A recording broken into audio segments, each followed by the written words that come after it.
দিদি ভাই, এই দেখো খাসির মাংস।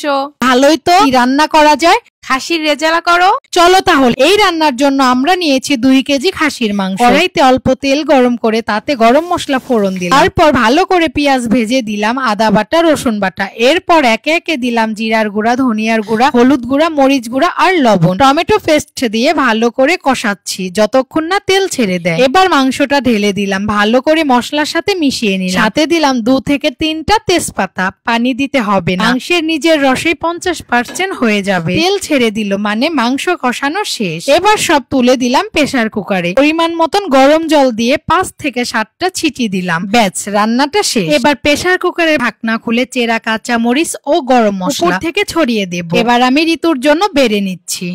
দিদি ভাই, আমি ভাত নিয়ে বসে আছি, আর কত? এই যে দেখো হয়ে গেছে। তুমি এবার খেয়ে বলো তো কেমন হলো। দেখতে একদম দারুণ লাগছে, কি লোভনীয়।